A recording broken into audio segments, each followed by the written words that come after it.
Hello welcome back to new video. I am doctor Junaid. നമ്മുടെ body shape ചെയ്യാനുള്ള എക്സസൈസുകൾ നമ്മൾ ചെയ്യാറുണ്ട്. എന്നാൽ നമ്മുടെ ബ്രെയിന് ഷേപ്പ് ചെയ്യാനുള്ള എക്സസൈസുകളും ഉണ്ട്. പൊതുവേ എക്സസൈസുകൾ ചെയ്യുമ്പോൾ രക്തയോട്ടം തലച്ചോറിലേക്ക് കൂടി അത് ബ്രെയിനെ ഹെൽപ്പ് ചെയ്യും. പക്ഷേ അതിനപ്പുറമായിട്ട് ചില ബയോ മോളിക്യൂളുകൾ ഉൽപ്പാദിപ്പിച്ചാൽ അത് നമ്മുടെ ബ്രെയിനിന് ഹെൽപ്ഫുള്ളാണ്. ഇപ്പോൾ ബ്രെയിൻ ഫോക്കസ്ഡ് ആയിട്ടുള്ള ചില എക്സസൈസുകൾ ചെയ്യുമ്പോൾ ഇത്തരത്തിലുള്ള ബയോമോളിക്യൂളുകൾ ഉൽപ്പാദിപ്പിക്കാനും അത് തലച്ചോറിൻ്റെ ഡെവലപ്മെൻറ്റിന് സഹായിക്കും. ഫോക്കസ് ഇല്ലായ്മ, മോട്ടിവേഷൻ ഇല്ലായ്മ, മെമ്മറി കുറവ് ഇതുപോലുള്ള പ്രശ്നങ്ങളുള്ള ആളുകൾക്കൊക്കെ ഇതൊരു പരിഹാര മാർഗമായിട്ട് കാണാനും പറ്റും. അപ്പോൾ പൊതുവെ സ്ഥിരമായി എക്സസൈസ് ചെയ്യുന്ന ആളുകൾക്ക് വേണ്ടി ഒരു കാര്യം കൂടി പറഞ്ഞുതരാം. ഒരു റീസെൻ്റ്ലി നടന്ന ഒരു പഠനത്തിൽ പറയുന്നത് സ്ഥിരമായി എക്സസൈസ് ചെയ്യുന്ന ആളുകൾ 10 ദിവസത്തിലധികം എക്സസൈസ് നിർത്തിയപ്പം അവരുടെ തലച്ചോറിൻ്റെ പ്രവർത്തനശേഷി കുറഞ്ഞു എന്നാണ്. അപ്പോൾ ഒരു ഡേറ്റ് കൂടി ഓർത്ത് വെക്കുക. 10 ദിവസം എന്നൊരു വിൻഡോ പീരീഡ് ഉണ്ട്. അതിൻ്റെ ഉള്ളിൽ എല്ലാ കാര്യങ്ങളും സേഫ് ആയിരുന്നു. അതിൻ്റെ ഉള്ളിൽ റീസ്റ്റാർട്ട് ചെയ്തവർക്കൊക്കെ ആ കാര്യങ്ങൾ അതുപോലുള്ള പ്രശ്നങ്ങളൊന്നും ഇല്ലായിരുന്നു എന്ന് കൂടി മനസ്സിലാക്കണം ഇക്കാര്യത്തിൽ. എന്ന് കരുതി എക്സസൈസ് ചെയ്ത് കഴിഞ്ഞാൽ ഭാവിയിൽ ഈ പ്രശ്നം ഉണ്ടാവുമെന്ന് പേടിച്ചുകൊണ്ട് എക്സസൈസ് ചെയ്യാതെ നിൽക്കണ്ട. എക്സസൈസ് ചെയ്യുന്നത് എന്നും പ്രായം കൂടുന്നതിനനുസരിച്ച് നമുക്കുണ്ടാകുന്ന പല പ്രശ്നങ്ങൾ പരിഹരിക്കാൻ സഹായിക്കും. മാംസപേശി ചുരുങ്ങുന്ന അവസ്ഥ, അതുപോലെ നമ്മുടെ മെമ്മറി, കോഗ്നിറ്റീവ് എബിലിറ്റി ഒക്കെ പ്രായം കൂടുന്തോറും നമുക്ക് കുറയുന്ന ഒരു അവസ്ഥ ഉണ്ടാവാറുണ്ട്. ഇതൊക്കെ പ്രിവെൻറ്റ് ചെയ്യാൻ വേണ്ടി സ്ഥിരമായി എക്സസൈസ് ചെയ്യുന്നത് നല്ലതാണ്. അപ്പോൾ കൂടുതൽ സമയം വേസ്റ്റ് ചെയ്യാതെ നമുക്ക് കാര്യത്തിലേക്ക് കിടക്കാം. ഒന്നാമത്തെ തരം എക്സസൈസുകൾ ഫോക്കസ് ചെയ്യുന്നത് എല്ലുകളെയാണ്. എന്തുകൊണ്ടാണ്? കാരണം ഈ എല്ലുകളിൽ നിന്നും ഈ ഓസ്റ്റിയോ കാൽസ്യം എന്ന് പറയുന്ന ഒരു ബയോമോളിക്യൂൾ ഉൽപ്പാദിപ്പിക്കുന്നുണ്ട്. ഇത് രക്തത്തിലേക്ക് റിലീസ് ചെയ്യും. അത് പിന്നെ തലച്ചോറിലെത്തുമ്പം അവിടെ BDNF എന്ന് പറയുന്ന മറ്റു ഒരു കെമിക്കൽ ഉൽപ്പാദിപ്പിക്കുന്നുണ്ട്. BDNFനെ നമുക്ക് വേണമെങ്കിൽ ഈ ചെടികൾക്കൊക്കെ ഇടുന്ന വളം പോലെ കാണാം. അതായത് തലച്ചോറിന് വേണ്ടിയിട്ടുള്ള ഒരു വളമാണിത്. അപ്പോൾ തലച്ചോറിൻ്റെ ഡെവലപ്മെൻറ്റിന് വേണ്ടിയിട്ട് വളരെ ഇമ്പോർട്ടൻ്റ് ആയ ഈ കെമിക്കലിൻ്റെ ഉൽപ്പാദനത്തിന് നമ്മൾ ചെയ്യേണ്ട എക്സസൈസ് എന്താണെന്ന് വെച്ചാൽ ജമ്പിങ് ടൈപ്പ് എക്സസൈസുകളാണ്. ജമ്പിങ് ടൈപ്പ് എക്സസൈസിൽ നമ്മൾ വളരെ കുതിച്ച് ചാടുക, കൺട്രോൾഡ് ലാൻഡിങ്. അതായത് പെട്ടെന്ന് കാലിലേക്ക് ടപ്പ എന്ന് പറഞ്ഞിട്ട് എടുത്ത് വീഴാതെ നിങ്ങൾ പതിയെ മുട്ടൊക്കെ മടക്കി വെയിറ്റ് ശരീരത്തിൻ്റെ മുകളിലോട്ടൊക്കെ ഡിസ്ട്രിബ്യൂട്ട് ചെയ്യുന്ന രീതിയിൽ ലാൻഡ് ചെയ്യുക എന്നുള്ളത് ഇമ്പോർട്ടൻ്റ് ആണ്. അങ്ങനെ ചെയ്യുമ്പോൾ ഇഞ്ചുറി പ്രിവെൻ്റ് ആവും. അതൊന്ന്. രണ്ടാമത്തത് നമ്മുടെ ശരീരത്തിൻ്റെ എല്ലാ പോളിലേക്കും ഈക്വലായിട്ട് വെയിറ്റ് ഡിസ്ട്രിബ്യൂട്ട് ചെയ്യും. ആ ഒരു സ്ട്രെസ് ഡിസ്ട്രിബ്യൂട്ട് ചെയ്യും. ശരീരത്തിൻ്റെ പല ഭാഗത്തു നിന്നായിട്ട് ഓസ്റ്റിയോ കാൽസ്യം എന്ന് പറയുന്ന ബയോമോളിക്യൂൾ രക്തത്തിലേക്ക് റിലീസ് ആവും.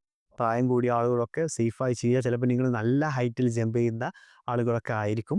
എന്നിരുന്നാൽ പോലും സേഫ്റ്റിയാണ് ഏറ്റവും ഇമ്പോർട്ടൻ്റ് മനസ്സിലാക്കുക. രണ്ടാമത്തെ തരം എക്സസൈസുകൾ ഫോക്കസ് ചെയ്യുന്നത് മസിൽസിനെയാണ്. മസിൽസിനെ ഫോക്കസ് ചെയ്യാൻ കാരണം അതിൽ നിന്ന് ഉൽപ്പാദിപ്പിക്കുന്ന മയോകൈൻസ് ആണ്. മയോകൈൻസ് നമ്മുടെ ബ്രെയിനിന് ഹെൽപ്ഫുള്ളാണ്, ലേണിങ്ങിന് ഹെൽപ്പ് ചെയ്യും. അതുപോലെ ബ്രെയിനും മസിൽസും തമ്മിലുള്ള കണക്ഷൻ അത് ഇമ്പ്രൂവ് ചെയ്യുകയും ചെയ്യും.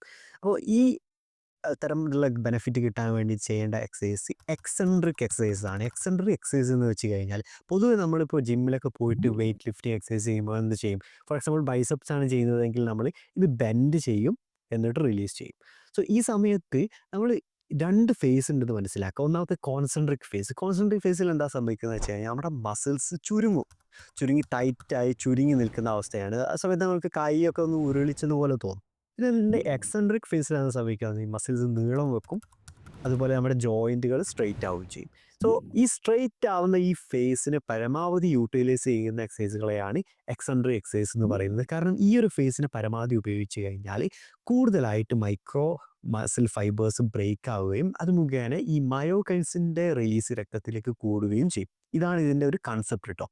സോ ഇതിനു വേണ്ടി എന്താ ചെയ്യേണ്ടത്? നിങ്ങളിപ്പം വെയിറ്റ് ഉപയോഗിച്ചിട്ട് ബൈസെപ്സിനാണ് ചെയ്യുന്നതെങ്കിൽ നിങ്ങൾ ആ ജോയിൻറ്റ് മടക്കുന്ന സമയത്ത് നോർമലായ സ്പീഡിൽ മടക്കുക. പക്ഷെ റിലീസ് ചെയ്യുന്ന സമയത്ത് നിങ്ങൾ അതിൻ്റെ ഇരട്ടി സമയമെടുത്തുകൊണ്ട് പതിയെ റിലീസ് ചെയ്യുക. സോ എക്സെൻട്രിക് ഫേസിനെ ഇതുപോലെയാണ് നമ്മൾ യൂട്ടിലൈസ് ചെയ്യേണ്ടത്. ഇത് വൈകാതെ കൂടുതൽ മയോകൈൻസ് രക്തത്തിലേക്ക് റിലീസ് ചെയ്യാൻ സഹായിക്കും. മൂന്നാമത്തെ തരത്തിലുള്ള എക്സസൈസുകൾ ഫോക്കസ് ചെയ്യുന്നത് അഡ്രിനാലിൻ ഹോർമോണെയാണ്. അഡ്രിനാലിൻ ഹോർമോൺ നമ്മുടെ ഫൈറ്റ് ഓർ ഫ്ലൈറ്റ് റെസ്പോൺസിന് ഹെൽപ്പ് ചെയ്യുന്ന ഹോർമോണാണ്. എന്ന് വെച്ചാൽ ആ ഒരു ആപത്ത് വരുന്ന സമയത്ത് നമ്മൾ അതിൽ നിന്ന് ഓടി രക്ഷപ്പെടണോ അല്ലെങ്കിൽ അതിനെ എതിർത്ത് വിജയിക്കണോ എന്നൊക്കെ നമ്മുടെ ശരീരം തീരുമാനിക്കാനും അതിനനുസരിച്ച് റെസ്പോൺസ് ചെയ്യാനൊക്കെ നടക്കാൻ വേണ്ടിയിട്ട് ഹെൽപ്പ് ചെയ്യുന്ന ഹോർമോണാണ് ഈ അഡ്രിനാലിൻ ഹോർമോൺ. ഇതിൻ്റെ ഉൽപ്പാദനം കൂട്ടുന്ന ചില എക്സസൈസുകളുണ്ട്. ഇങ്ങനെ ഉൽപ്പാദനം കൂടുന്നത് വഴി എന്താണ് ഗുണം തലച്ചോറിന്? കാരണം നമ്മുടെ മോട്ടിവേഷൻ കൂടാനും എത്ര കോംപ്ലക്സ് ആയിട്ടുള്ള കാര്യം വന്നാലും വളരെ എളുപ്പത്തിലായി ചെയ്ത് തീർക്കാൻ പറ്റുന്ന ഒരു എബിലിറ്റി നമുക്ക് കൊണ്ടുവരാനും പറ്റും. അപ്പോൾ ഈ തരത്തിലുള്ള എക്സസൈസ് ഏതൊക്കെയാണ്? വളരെ വിഗറസ് ആയിട്ടുള്ള, നിങ്ങൾക്ക് മാക്സിമം പറ്റുന്ന വിഗറസ് ആയിട്ടുള്ള ബുദ്ധിമുട്ടേറിയ എക്സസൈസുകൾ ചെയ്യുക. പക്ഷേ ഷോർട്ട് ഡ്യൂറേഷൻ. വളരെ ചെറിയ ഡ്യൂറേഷനും അത് ഒരുപാട് നീണ്ട നേരത്തെ സമയത്തേക്കല്ല ചെയ്യേണ്ടത്. ഒരു 10 തൊട്ട് 20 സെക്കൻഡ് മാത്രം ചെയ്താലും മതി. 15 സെക്കൻഡ് 100 മീറ്റർ ഓടാൻ പറ്റുമെങ്കിൽ അങ്ങനെ ഓടിക്കോളൂ. 100 മീറ്റർ തന്നെ ഓടണമെന്നില്ല. അതിന് ചെറിയ അളവിൽ ഓടാനും പറ്റും. നിങ്ങൾക്ക് പറ്റുന്ന അത്രത്തോളം വിഗറസ് ആയി നിങ്ങൾ എക്സസൈസ് ചെയ്യുക. റെസ്റ്റ് എടുക്കുക. വീണ്ടും വിഗറസ് ആയി എക്സസൈസ് ചെയ്യുക. റെസ്റ്റ് എടുക്കുക. വീണ്ടും വിഗറസ് ആയി റെസ്റ്റ് എടുക്കുക.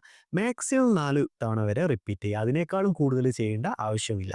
ചെറിയ സമയം കൊണ്ട് ചെയ്തു തീർക്കാവുന്ന എക്സസൈസ് ആണ്. ആഴ്ചയിൽ ഒരു തവണ ഈ ഇത്തരത്തിലുള്ള എക്സസൈസ് ചെയ്താലും മതിയെന്ന് ആലോചിക്കുക. ഇങ്ങനത്തെ എക്സസൈസ് ചെയ്ത് കഴിഞ്ഞാലുള്ള മെച്ചം, ഇത് ചെയ്ത് കഴിഞ്ഞതിന് ശേഷം നിങ്ങൾ ഏതെങ്കിലും വളരെ ബുദ്ധിമുട്ടായിട്ടുള്ള ടാസ്ക്, എന്ത് കോഗ്നിറ്റീവ്ലി ഇൻറ്റൻസീവ് ആയിട്ടുള്ളതോ ഏത് തരത്തിലുള്ള ടാസ്ക് കിട്ടിയാലും വളരെ എളുപ്പത്തിൽ നിങ്ങൾക്ക് അത് ചെയ്ത് തീർക്കാൻ പറ്റുന്നുള്ളൊരു കാര്യം കൂടി നിങ്ങൾക്ക് തോന്നും.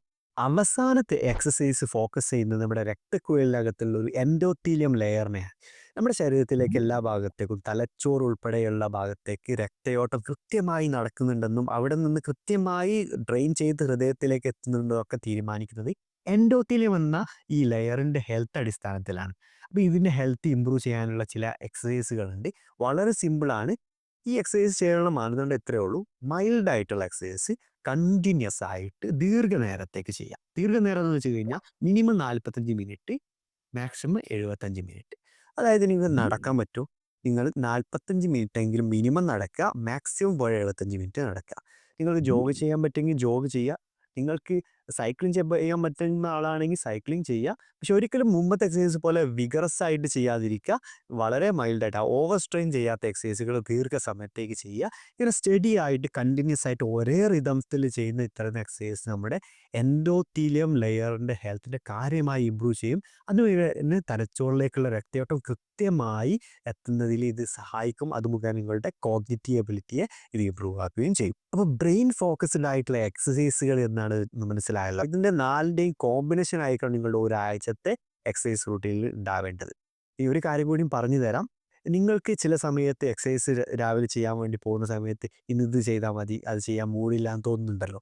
അപ്പോൾ അതൊരു അഡീഷണൽ ടിപ്സാണ്. നിങ്ങൾക്ക് ആ സമയത്ത് നിങ്ങൾക്ക് ഇഷ്ടമില്ലാത്ത എക്സസൈസ് ചെയ്യാൻ ശ്രമിക്കുക. എന്താ കാരണം എന്ന് വെച്ച് കഴിഞ്ഞാൽ നമ്മുടെ തലച്ചോറിൻ്റെ ആൻറ്റീരിയർ മിഡ് സിംഗുലേറ്റ് കോർട്ടക്സ് എന്ന് പറയുന്ന ഒരു ഏരിയ ഉണ്ട്. ഈ ഏരിയ നമ്മുടെ വിൽ പവർ സെൻറ്റർ എന്നാണ് പറയുന്നത്. ഇതിനെ ഏറ്റവും കൂടുതൽ ഇമ്പ്രൂവ് ചെയ്യാൻ ഈ ഒരു രീതി സഹായിക്കും. നിങ്ങൾക്ക് ഇഷ്ടമില്ലാത്ത കാര്യങ്ങൾ കൂടുതൽ ചെയ്യാൻ വേണ്ടി ശ്രമിക്കുമ്പോൾ അത് നിങ്ങളുടെ വിൽ പവർ കൂട്ടും. അത് മുഖേന നിങ്ങൾക്ക് ഭാവിയിൽ എന്ത് തരത്തിലുള്ള പ്രശ്നങ്ങളുണ്ടെങ്കിലും ഒരു മടിയും കൂടാതെ നിങ്ങൾക്ക് ചെയ്തു തീർക്കാൻ പറ്റും. നിങ്ങളുടെ എല്ലാ കാര്യങ്ങളും നിങ്ങൾക്ക് പ്രൊഡക്റ്റീവായിട്ട് മുന്നോട്ട് പോകാനും പറ്റും. അടുത്തൊരു നല്ലൊരു കണ്ടൻ്റായിട്ട് കാണാം. അതുവരേക്കും ഗുഡ് ബൈ.